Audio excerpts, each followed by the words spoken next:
Okay, round 2. Name something that's not boring. A laundry? Ooh, a book club. Computer solitaire, huh? Ah, sorry, we were looking for Chumba Casino. That's right, ChumbaCasino.com has over 100 casino-style games. Join today and play for free for your chance to redeem some serious prizes. ChumbaCasino.com. No purchase necessary. Void where prohibited by law. 18 plus. Terms and conditions apply. See website for details. Lucky Land Casino, asking people, what's the weirdest place you've gotten lucky? Lucky? In line at the deli, I guess? Aha, in my dentist's office. More than once, actually. Do I have to say? Yes, you do. In the car before my kids' PTA meeting. Really? Yes. Excuse me, what's the weirdest place you've gotten lucky? I never win and tell. Well, there you have it. You can get lucky anywhere, playing at LuckyLandSlots.com. Play for free right now. Are you feeling lucky? No purchase necessary. Void where prohibited by law. 18 plus. Terms and conditions apply. See website for details.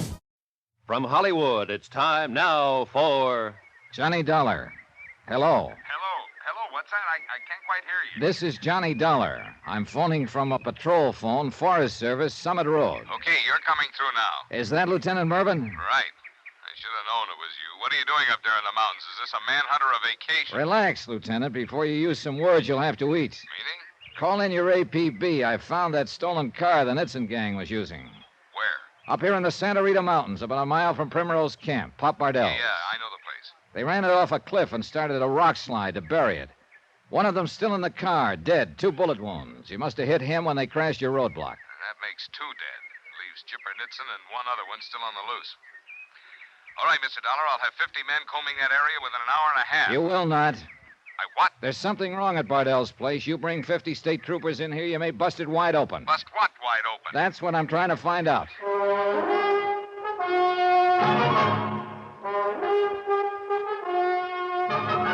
Tonight and every weekday night, Bob Bailey in the transcribed adventures of the man with the action-packed expense account, America's fabulous freelance insurance investigator. Yours truly, Johnny Dollar.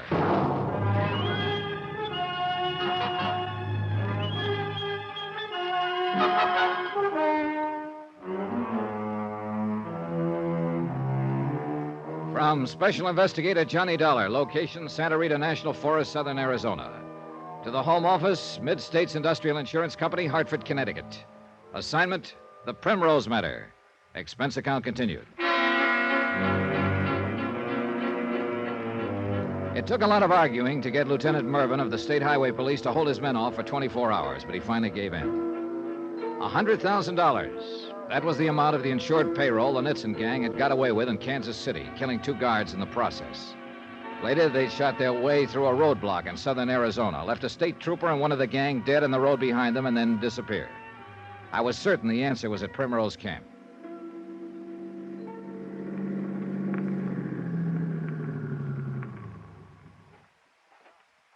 Evening, Mr. Bardell. Something else you forgot? No, I told you I'd stop on the way back down. Got a vacancy yet on one of those cabins? They're all rented. Oh, that's too bad. I noticed they're dark, by the way, and there are still no cars parked in front of them. It don't signify. What do you suppose all your guests are? Lost back in the hills somewhere? Couldn't say. Now, if you... Maybe some of them went down to the highway for the night. I could turn the cabin back over to them if they happen to show up. When they're rented. Makes no difference if the folks ain't here to use them. Well, that's true, I suppose, technically, but when a traveler's badly in need of a place for the night and you've got cabins standing empty... I told you before, it's better you go on down to the highways. Plenty of motels within a few miles of the junction. Well, that's exactly my trouble, Mr. Bardell. I can't. Why not? Because it's almost dark now and I haven't got any lights. What? Yeah, this is a rented car. I should have tried the headlights before I took it out, but I didn't. Now when I need them, they won't work. See? It's probably just a fuse blowed. Oh, might be. Let me turn the flashlight up under the dash here. It won't take but a second to tell. That what it is? Nope. Fuses seem to be all right. Broken wire, maybe. Hard to say. Oh, think you might be able to fix it? No. It's a job for an electrician. I ain't got the equipment to trace it. Hey, is that your station wagon there at the side of the lunchroom? Why, yeah. Well, look, I'd be glad to pay you if you drive me down to where I can get No, some help. I can't. I can't leave here. Well, maybe your nephew could take me. Huh? The young fellow who was here this afternoon when I came by. No. He's not familiar with the road. Well, he drove down and picked up the mail this morning, didn't he? How'd you know? Jake, down at the bar and grill, happened to mention it. Just who are you, anyway? Oh, I guess I did forget to introduce myself this afternoon. My name's Johnny Dollar, Mr. Bardell. Not your name. I mean, what are you up here for? Looking around, prospecting a little, seeing the country. Your nephew did go down for the mail, didn't he? But that was in the daylight. Look, you said you had a sleeping bag with you. It ain't cold tonight. Why don't you Hey, just that's a good idea. I can spread it out right there on the porch in front of your souvenir shop. No, I don't mean here. Down the road someplace. I don't quite understand your attitude, Mr. Bardell.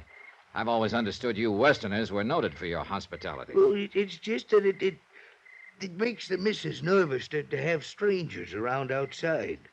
And how am I supposed to get down the road someplace? I don't know. On foot, maybe? In the dark? In strange country? Oh, when I tell Jake this, he won't believe it. No. No, what? No, don't say anything to Jake. He wouldn't understand. Well, neither do I. I can't do anything for you, Mr. Dollar. Just take my word for it now and go on before you cause more trouble and you... What trouble, Uncle? What trouble you talking about? Well, it's not trouble exactly. The lights is out on his car. He was just wanting me to put him up for the night. You have hard luck, don't you, mister? It kind of looks that way. I told him just like I did this afternoon. We ain't got no place for him. He'll have to find some way. We can take care of him, Uncle, as long as he's that anxious to stay. But you said... I said what? The cabins, they're all rented. And it's not likely the people in number 2 will be back. He can use that one for the night. But You now... better go see if it's in shape, Uncle. Go on. All right. I'll go look at it. I'm, much obliged to you for changing his mind. That's okay. We wouldn't want you to go away and tell bad stories about us, would we? Might cause trouble.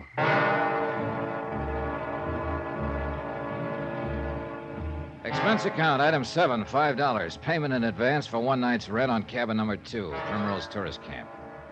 The room and the bed were far from inviting, but it didn't matter much. I didn't look for any easy night's rest under the best of circumstances.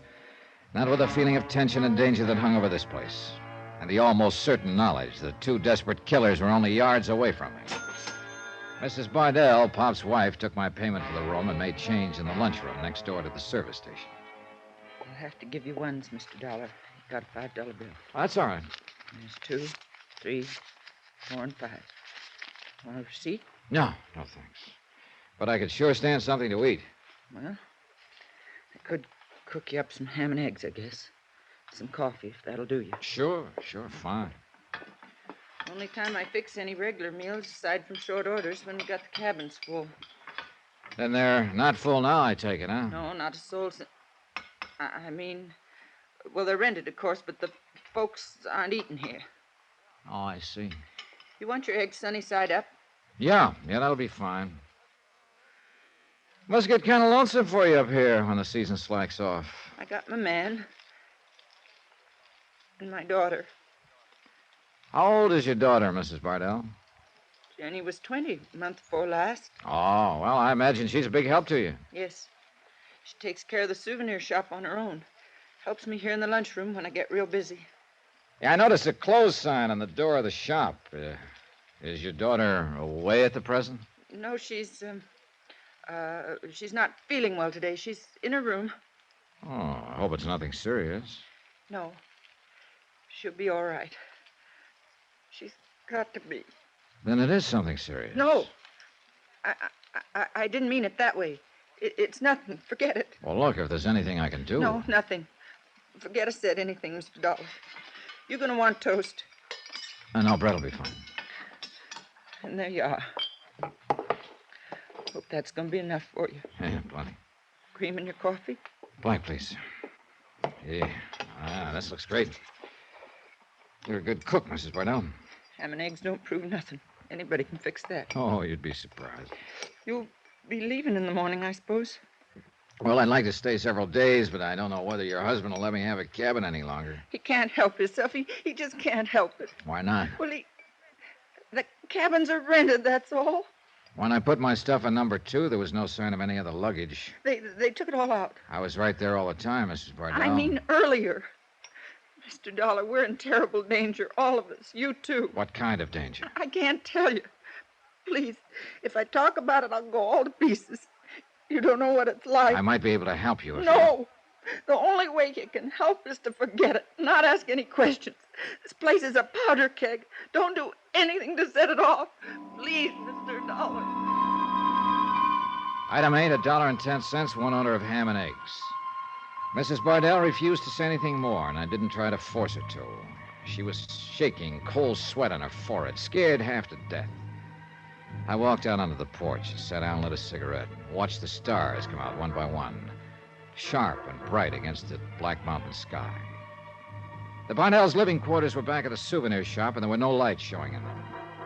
If their daughter Jenny was in her room, ill, she was back there in the dark. After a while, I went to my cabin. As I fumbled around for a light switch, I suddenly realized somebody was standing in the doorway. Reckon you're going to have to use an oil lamp tonight, Mr. Dollar. Generator's got a drive belt busted, and I ain't been able to get out to fetch one. Oh, I don't mind, Mr. Bardell. The lamp's there on the table.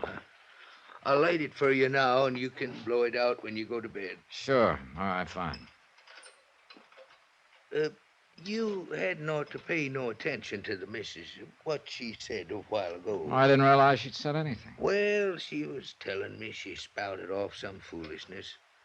Might be tuck wrong if a man was to pay any mind to it. If that gets to smoking, you'll have to turn it down some. Okay. Mrs. Bardell did seem a little upset, but she didn't... That's all it is, Mr. Dollar, just upset. You know how women get sometimes. Just forget it. It's the best thing to do. Anything you need now before I leave you? No, nothing I can think of. Thanks anyway. Then I reckon I'll say goodnight. You can have your breakfast in the morning any time after about 7 o'clock. Jake Meager was telling me you have a daughter, Mr. Bardell. That's right. I didn't notice her around anywhere this evening. Is she... She's in Tucson for a few days. Oh? Yeah, she's in there visiting friends. Oh, I see. Well, then you're lucky to have your nephew here to help you while she's away. Oh, yeah.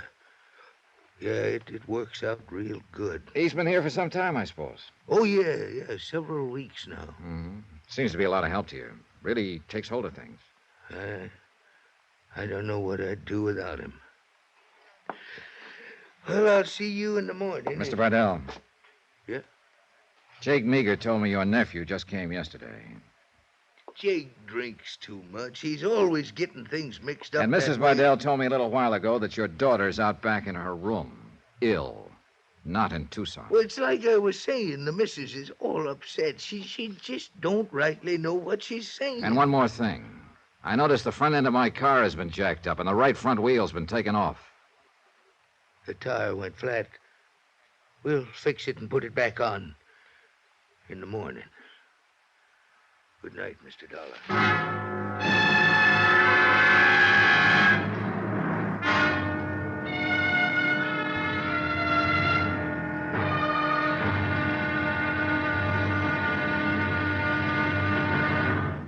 Now, here's our star to tell you about tomorrow's episode of this week's story. Tomorrow, a tightening noose, people held fast in the grip of fear.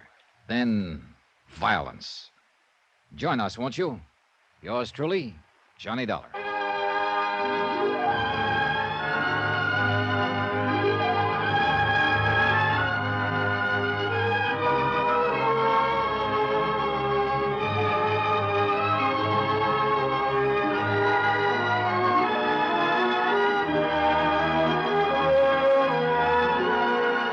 Yours truly, Johnny Dollar, starring Bob Bailey, is transcribed in Hollywood. Written by Les Crutchfield, it is produced and directed by Jack Johnstone. Be sure to join us tomorrow night, same time and station, for the next exciting episode of Yours truly, Johnny Dollar. Roy Rowan speaking.